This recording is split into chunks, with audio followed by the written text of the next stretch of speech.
लो मेरे कक्षा 5वीं के विद्यार्थियों, तो कक्षा 5वीं या विषय गणित का पेपर लेकर आ चुके हैं, जो कि आपका गणित का पेपर होने वाला है, जो कि आपका 9 तारीख को यहाँ पर पेपर होने वाला है, जो कि सुबह होने वाला है। तो इस पेपर को सारा हल करके बताने वाले हैं, जिसमें आपको 60 अंक का ये पेपर आने वाला है और आपको इसके 2.5 घंटे का समय यहाँ पर मिलने वाला है, जहाँ पर देख सकते हैं आप। ठीक है, तो सारा पेपर सोल्यूशन करके बताने वाले हैं। तो फटाफट से वीडियो को लाइक कर दो, इन चैनल कर लो सब्सक्राइब। चलते हैं पेपर शुरू करते हैं और सारा पेपर सॉल्व करके बताते हैं। ठीक है, तो बहुविकल्पीय प्रश्न देख लेते हैं पहले यहाँ पर हम। तो पहला प्रश्न अपना क्या कहता है, थोड़ा सा मिस प्रिंट हुआ है नीचे, उसको आपको थोड़ा अपने हिसाब से देख लेना है। ठीक है, सबसे छोटी मछली लगभग कितनी लंबी होती है? तो सबसे छोटी मछली लगभग कितनी लंबी होती है? तो इसका राइट आंसर क्या हो जाएगा, 2 सेंटीमीटर, 1 सेंटीमीटर, 5 सेंटीमीटर या 3 सेंटीमीटर।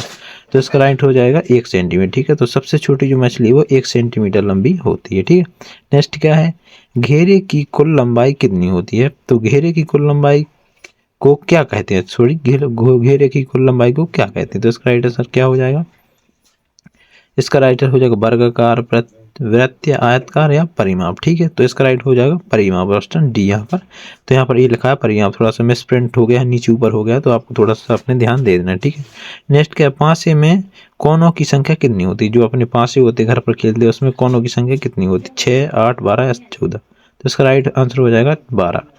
तो यहाँ पर देख सकते हैं पासे में कुल कोनों की संख्या 12 होती है। ठीक है, तो अभी नेक्स्ट चलते हैं, नीचे देखते हैं और चौथा क्वेश्चन।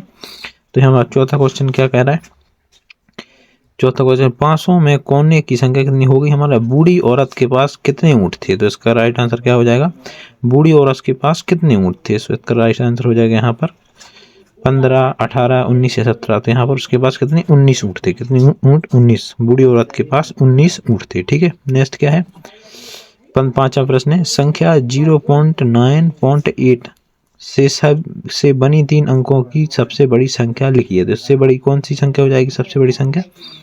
तो इसका राइट आंसर क्या हो जाएगा, इसका क्या हो जाएगा 9.080 तो इसका राइट आंसर हो जाएगा सी 980। ठीक है, नेक्स्ट देखते हैं यहाँ पर रिक्त स्थानों की पूरी कीजिए। 6 प्रश्न क्रमांक 6 से 10 तक है, तो इनको भी देख लेते हैं।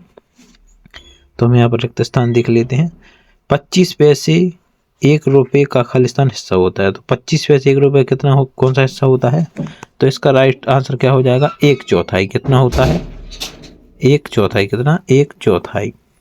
ठीक है, तो आप यहाँ लिख लेना है 1/4 था थोड़ा सही नहीं बन रहा, तो आप बना लेना 1/4 हिस्सा होता है। ठीक है, नेक्स्ट देखते हैं कौन सा है। नेक्स्ट है, 1 मिनट में खालिस्तान कितने सेकंड होते? तो 1 मिनट में कितने सेकंड होते सभी को बताओ बच्चों, जल्दी से बताओ। 60 सेकंड। कितने सेकंड होते हैं? कितने सेकंड होते हैं? 60 सेकंड। कितने सेकंड होते हैं? 60 सेकंड। ठीक है, नेक्स्ट क्या है, 1 मिनट में 60 सेकंड। एक वृत्त का क्षेत्रफल खालिस्तान होता है। एक वर्ग का क्षेत्रफल क्या होता है? एक वर्ग का वृत्त का क्षेत्रफल क्या होता है? तो इसका क्या हो जाएगा, भुजा गुणा भुजा। क्या, भुजा गुणा भुजा।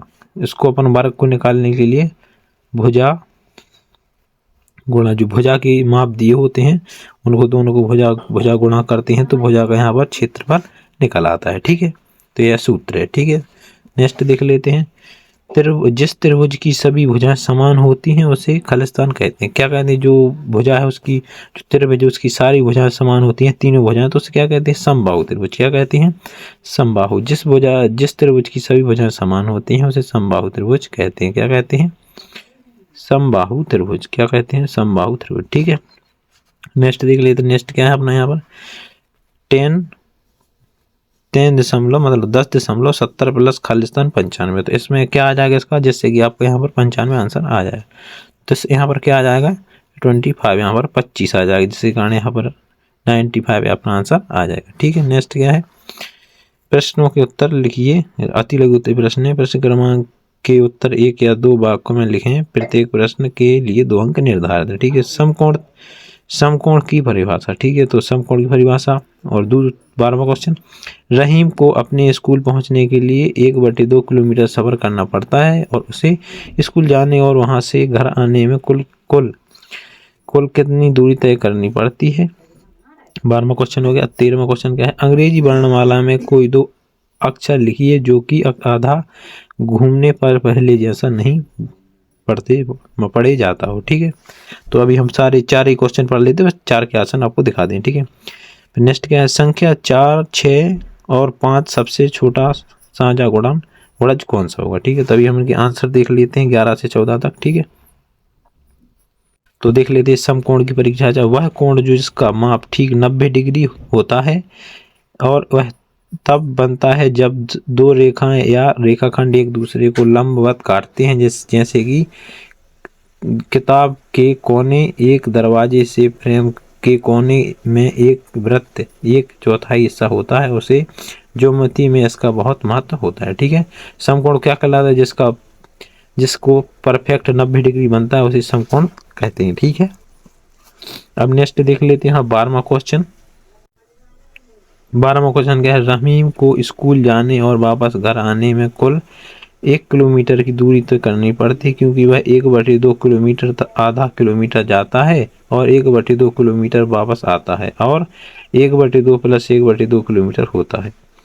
यह बताया गया है कि इसकी गणना कैसे करनी है। जाने की दूरी 1/2 किलोमीटर मतलब 500 मीटर। ठीक है, आने की दूरी 1/2 यानी कि 500 मीटर और कुल दूरी 1 किलोमीटर। ठीक है, तो उसके 500 मीटर जाता है, 500 मीटर आता है, तो टोटल 1 किलोमीटर वह चलता है। ठीक है, नेक्स्ट 13वां क्वेश्चन क्या है वो देख ले। 13वां क्वेश्चन देख ले, अंग्रेजी वर्णमाला के 2 अक्षरों को आधा घुमाने 180 डिग्री पर पहले जैसी नहीं दिखे, वो P और Q या B और D या G और J, क्योंकि यह अक्षर अपनी मूल स्थिति से अलग दिखते हैं, तबकि HIOS XZ जैसे अक्षर समान दिखते हैं। उदाहरण, P इससे आधा घुमाने पर यह D जैसा दिखता है, जो कि पहले जैसा नहीं। Q ये आधा घुमाने पर B जैसा दिखता है, जो कि पहले जैसा नहीं है। ठीक है, तो यहाँ पर अपन 14वां क्वेश्चन देख लेते हैं। 14वां क्वेश्चन यहाँ पर देख लेते क्या है, संख्या 4, 6 और 5 का सबसे छोटा सहज गुणनफल क्या है। क्या 5, 6 और 5 का सबसे छोटा गुणनफल क्या है। 60, क्योंकि सबसे छोटी संख्या इनमें तीनों संख्याओं का पूर्णतः विभाज्य हो जाती है। इसमें ज्ञात करने के लिए तरीके अर्ध गुणनखंड। ठीक है, तो 4 से गुणा करने पर 2 आ जाएगा, 6 से गुणा पर 3 गुणा 3 आ जाएगा, 5 से गुणा पर अभाज्य है संख्या है। ठीक है, सभी गुणों को एक साथ बड़ी घात के साथ गुणन करेंगे तो यहाँ पर हमारा एलसीएम जो है 60 आ जाएगा। ठीक है, तो हमने यहाँ पर आपको यहाँ पर प्रश्न क्रमांक 1 से प्रश्न 14 तक समझा दिए हैं और बाकी जो क्वेश्चन बचे हैं वो हम अगले वीडियो में समझाएंगे। तो फटाफट से वीडियो में कमेंट कर देना। मिलते हैं अगली वीडियो में। अभी 1-1.5 घंटे के बाद आपको वीडियो आ जाएगी या सुबह आपको वीडियो मिल जाएगी। ठीक है।